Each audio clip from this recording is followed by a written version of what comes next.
how to see all group chats on Messenger. Hey everyone, welcome back to the channel.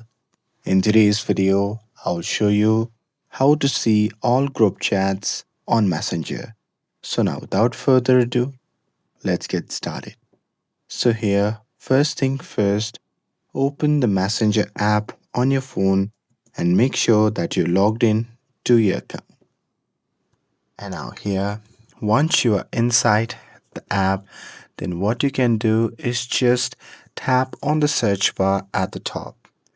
And now here, once you are on the search section, then what you can do is simply type any words or the group chat name.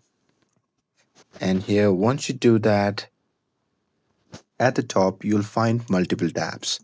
So from there, what you can do is just tap on the groups tab. And after that, here in this section,